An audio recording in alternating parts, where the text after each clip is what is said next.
Hi, it's Mike Sorenson here. I'm here with another encouragement for our communities at Grace. And I want to talk a little bit about accountability today. It's one of the most misunderstood things, and I think it often conjures up bad images for people. If you've been in a really rough kind of a Bible study, or you've been in some bad areas where accountability became a buzzword for authoritarian kind of leadership, where someone, angers people and beats them up for, hey, you need to do better. You need to do better. And it can feel very legalistic and harsh when you're involved in it, and say, oh, that was just discouraging for me. And we don't want that. But yet we feel this desire, like accountability should be a good thing. It's something we should be doing. And it's something that should be happening in a small group level. But a lot of times we don't know how to do that in a way that is helpful and encouraging and isn't legalistic and harsh and authoritarian. So I was reading this today, for example, in Hebrews 10:24, it says, let us consider how we may spur one another on toward love and good deeds. And that is that word, it's a spark kind of word, stir each other up, push one another, spark something with one another. It certainly can come with some sparks. Like I said, I think it can be that. But how do we do that well? Somebody comes to our group and we said, hey, we're gonna try to really help one another, encourage one another in reading our Bible more, or in sharing our faith with people. And we want to do that, and we want to hold each other accountable. And I hear people use that word, and usually what people, if they've experienced this before, what often happens is more along the lines of, hey, get it together. You didn't do that. Oh, we said we were going to do this and you didn't do it. Well, you need to get it together. You need to get to work, buddy. You need to get out there, and next week you better do better. It's like, hey, and we think that's our job to do it. Sometimes if you're a leader in the church or a leader of a small group, you may think, okay, it's my job to make sure they know they failed, right? But honestly, I don't think that's really what accountability is meant to be. When it talks about us spurring one another on, there can be sparks there, and it can be kind of harsh. It can be kind of contentious sometimes if we need to do that with one another. Sometimes we have to confront people. We have to confront one another when there's something really wrong, and if you say, hey, you're hurting your wife when you do this, I don't want to see it. There's a need to be direct sometimes, but it needs to be done out of love. And that's the art of how to do that out of love. And especially for most people who are sincerely involved in your small group, coming to your Bible study, doing something like that, how to sincerely do that in a way that they're trying and they get defeated. And so somebody who's sincerely working and trying to grow in an area and they're struggling and they're failing does not need somebody to yell in their face and say, come on, get it together. What they need is somebody to encourage them and walk with them through it. And so the art of this is really about, can I come alongside somebody and help them do better and strengthen them to do more, figure out what they need in terms of help? That's the real question of accountability. So it starts with openness. So true accountability, it's going to start, you have to know what's going on in each other's lives to be able to help each other grow. So if you're going to do accountability and you're saying we want to help each other in this area of our lives, we're going to hold each other accountable to make sure that we share our faith with these people in our lives that we know don't know Christ. Or we're going to hold each other accountable for reading our Bibles every day, or something like that. When you want to grow in that, and you've picked an area of growth, the first part that needs to happen before anything else is there has to be openness. If you aren't open and you don't share what's really going on, the rest of it is useless, because you can't be accountable for something that no one knows, right? So you have to create a supportive environment where we love one another, we trust one another, we care about one another, and there has to also be a common goal, and that we've established what we are both trying to do, and we both are motivated for it. I can't hold you accountable to do something that only I am really motivated for. Then it becomes harsh because I think this is important, but you don't. So we need to establish that we both feel this is an important thing. We both feel called to grow in this area. We both want to be challenged. We both want to be supported.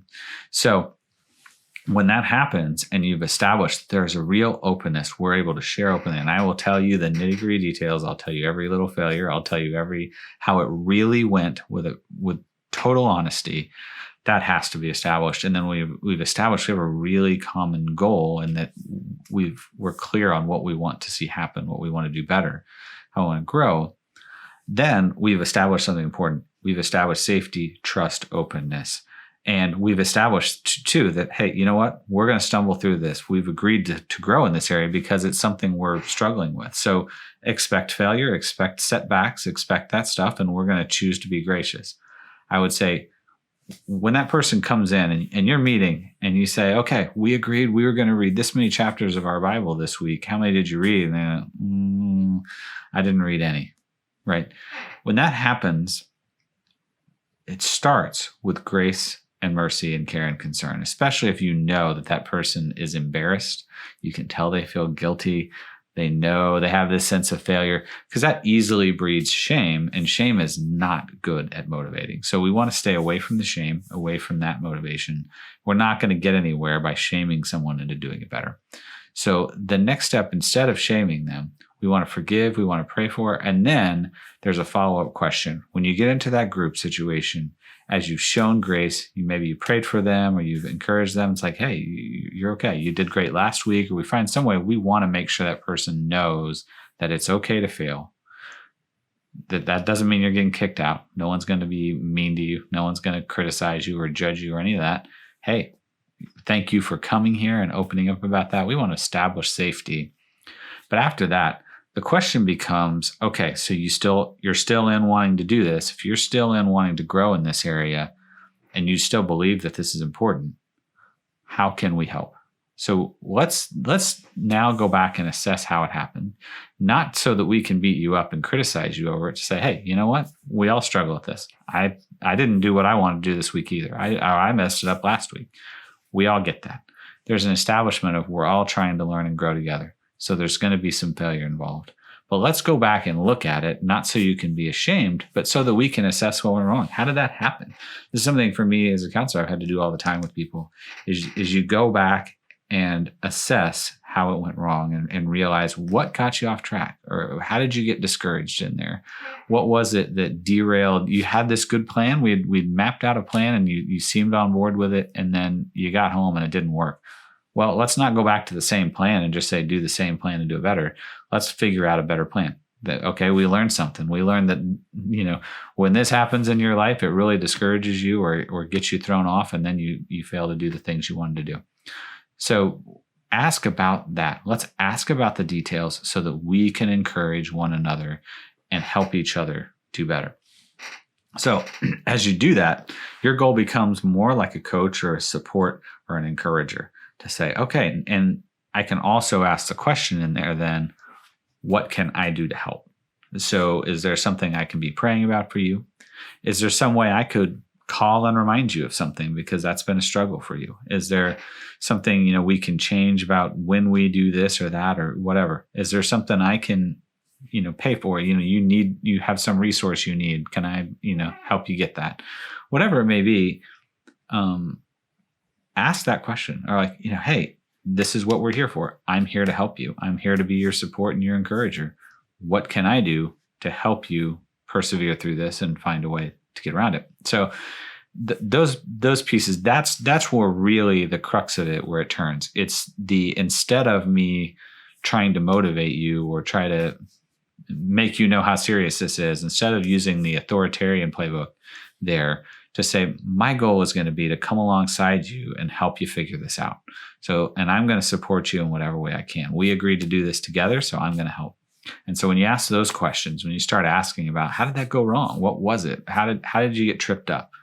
And what can I do to help that situation? How could I support you in a way? Do something practical, pray for something, whatever, ask you in a certain way. Do you need me to text you, call you, whatever you need that's going to help you to persevere through those times that get you tripped up, I want to be there for.